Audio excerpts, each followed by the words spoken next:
नमस्कार, एसके मराठी या YouTube channel मध्ये तुम्हा सर्वांचं मनपूर्वक स्वागत आहे।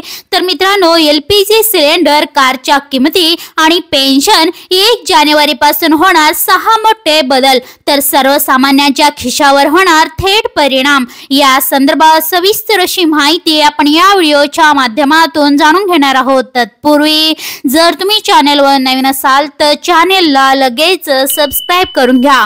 तर बघा मंडळी, जुने वर्ष संपण्यासाठी आणि आता नवीन वर्ष सुरू व्हायला आता काहीच तासांचा अवधी राहिला आहे। तर नवीन वर्ष आपल्या आयुष्यात नव्या आशा घेऊन येतात, तर त्याचप्रमाणे आपल्यासाठी काही नवीन नियमही लागू केले जातात। तर यंदाच्या नवीन वर्षात असेच काही नियम लागू करण्यात येणार असून त्यामुळे सर्वसामान्यांच्या खिशावर त्याचा थेट परिणाम होणार आहे। त्यामध्ये एलपीजी सिलेंडरच्या किमती, पेन्शनचे नियम, कारच्या किमती, अमेझॉन प्राइम मेंबरशिप, यूपीआय 123 पे नियम आणि एफडी संबंधित नियमांचा समावेश होणार आहे। तर सर्वप्रथम पहिलं बघा, कारच्या किमतीतील वाढ। तर नवीन वर्षात कार खरेदी करणे महाग होणार आहे। तर 1 जानेवारी 2025 पासून Maruti Suzuki, Hyundai, Mahindra, Honda, Mercedes Benz, Audi आणि BMW सारख्या प्रमुख ऑटोमोबाईल कंपन्या वाहनांच्या किमती 3% वाढवतील। तर कंपन्यांनी उत्पादन खर्चात वाढ झाल्याचं कारण सांगितलं आहे। त्यामुळे जर तुम्ही कार घेण्याचा विचार करत असाल तर तुम्हाला जास्त खर्च करावा लागू शकतो। तर एलपीजी सिलेंडरच्या किमती, तर दर महिन्याच्या पहिल्याच दिवशी तेल विपणन कंपन्या एलपीजीच्या किमतीचा आढावा घेतात।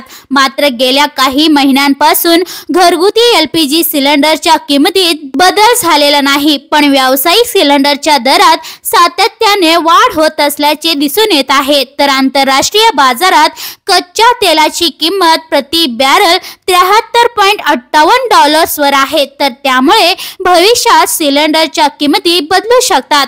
तर नवीन वर्ष पेन्शनधारकांसाठी दिलासा देणारे आहे। तर 1 जानेवारी 2025 पासून कर्मचारी भविष्य निर्वाह निधी संघटनेने म्हणजेच EPFO पेन्शन काढण्याचे नियम सोपे केले आहेत। आता पेन्शनधारकांना देशातील कोणत्याही बँकेतून पेन्शन काढता येणार आहे। यासाठी त्यांना कोणत्याही अतिरिक्त पडताळणीची गरज भासणार नाही। तर ही सुविधा पेन्शनधारकांसाठी मोठा दिलासा देणारी आहे। तर अमेझॉन प्राइम सदस्यत्वाच्या नियमांमध्ये बदल जाहीर करण्यात आले आहे, जे 1 जानेवारी 2025 पासून लागू होणार आहेत।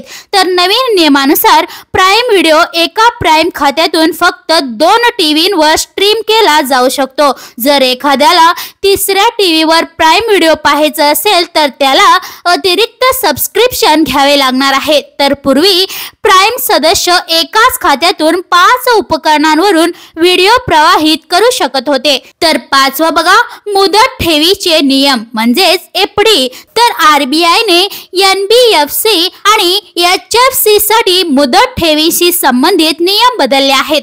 तर नवीन नियम 1 जानेवारी 2025 पासून लागू होणार आहेत। तर या बदलाअंतर्गत ठेवींची सुरक्षा सुनिश्चित करण्यासाठी काही आवश्यक तरतुदी करण्यात आल्या आहेत। तर यामध्ये लोकांकडून ठेवी घेणे, तरल मालमत्तेचा काही भाग सुरक्षित ठेवणे आणि ठेवींचा विमा करणे यासारख्या बदलांचा समावेश आहे। तर 6वा बघा, यूपीआय 123 पे ची नवीन व्यवहार मर्यादा। तर रिझर्व्ह बँक ऑफ इंडिया म्हणजेच RBI ने फीचर फोन वापरकर्त्यांसाठी सुरू केलेल्या यूपीआय 123 सेवेमध्ये व्यवहार मर्यादा वाढवण्यात आली आहे। तर यापूर्वी या सेवेअंतर्गत कमाल 5,000 रुपयांपर्यंतचे व्यवहार करता येत होते, परंतु आता ही मर्यादा 10,000 रुपयांपर्यंत वाढवण्यात आली आहे। तर ही सुविधा 1 जानेवारी 2025 पासून लागू होणार आहे। चला तर मंडळी, अशाच महत्त्वपूर्ण बातम्यांच्या अपडेट्ससाठी व्हिडिओला लाईक करून चॅनलला सबस्क्राइब करून घ्या।